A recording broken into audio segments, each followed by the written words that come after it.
Hi, my name is Anna Good and this is my YouTube channel where I post daily videos with education about urologic, sexual health, and more. Watch my videos till the end and let me know your thoughts in the comments below. If you like this video, please subscribe and don't forget to press the bell, like, comment, and share.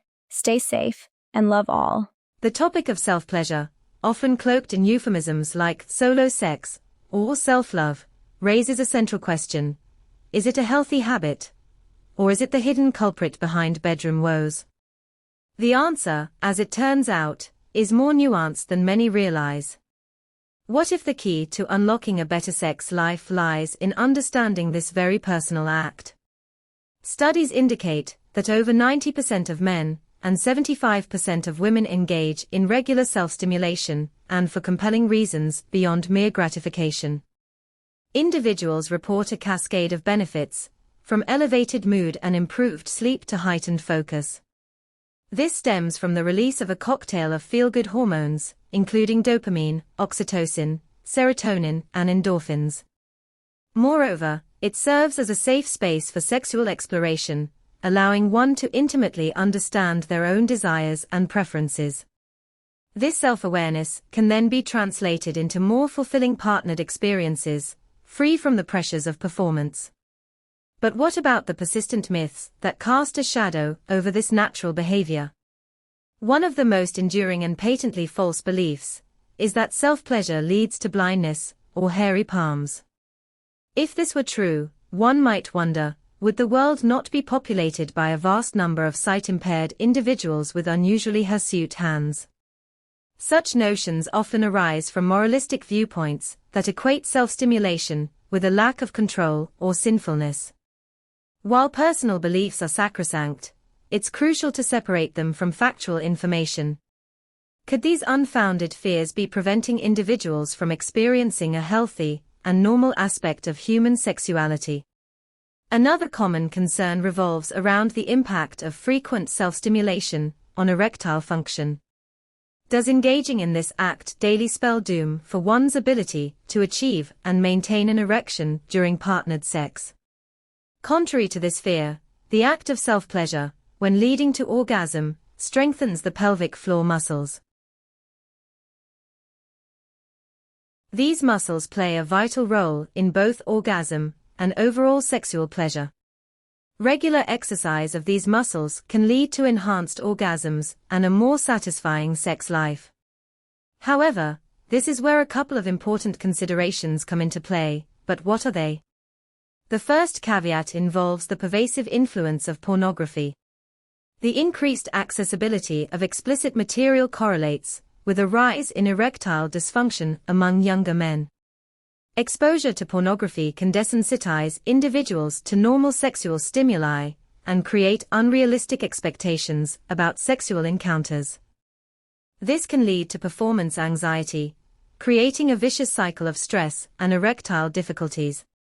Paradoxically, the ability to achieve an erection through self-stimulation can actually boost confidence in partnered situations. The second caveat is the presence of guilt. When personal beliefs lead to feelings of shame surrounding self-pleasure, it can negatively impact sexual function and even contribute to depression and anxiety. Abstinence is perfectly acceptable if it aligns with one's values, but if one desires to reconcile these feelings, seeking guidance from a sex therapist may prove beneficial.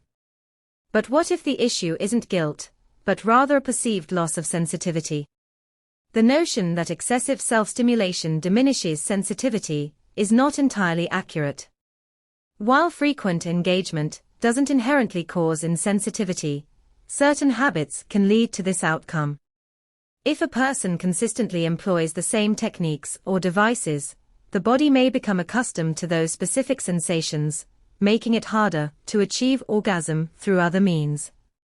It is therefore important to vary techniques, mirroring those used during partnered sex, or to reduce pressure or vibration if those sensations are not typical during intercourse. Furthermore, excessive pressure or unusual manipulation can desensitize the penis or clitoris. But does that mean there is a limit to how much one can self-pleasure? For the vast majority of individuals, there is no such thing as too much self-stimulation. Engaging in the act daily for pleasure, stress relief, or simple enjoyment is perfectly acceptable. The issue arises when it begins to interfere with daily life, leading to compulsive behavior, neglecting responsibilities, or avoiding intimacy with a partner. In these cases, it may indicate a need to reevaluate one's habits. Interestingly, in some instances, medical professionals recommend self-stimulation as a therapeutic tool. For men experiencing chronic pelvic or testicular pain, regular engagement can serve as a stress relief mechanism. Could this seemingly simple act hold unexpected benefits for certain individuals? Another misconception is that self-pleasure signifies a troubled relationship. This is simply untrue. Many individuals in committed relationships engage in the act, either separately or together. This behavior does not reflect a lack of love or intimacy. In fact, it can enhance one's overall sex life and have no bearing on the strength of the bond between partners. But what about the physiological effects? Does it drain vital energy or diminish masculinity? Finally, the myth that self-pleasure lowers testosterone levels has persisted for centuries. However, scientific evidence does not support this claim.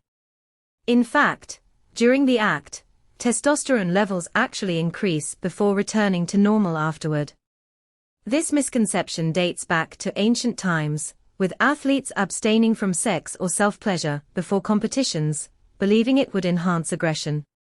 While this practice continues today, there is no concrete data to support its effectiveness. Why endure unnecessary deprivation when the science suggests otherwise? Disclaimer: this video is purely educational and does not constitute medical advice.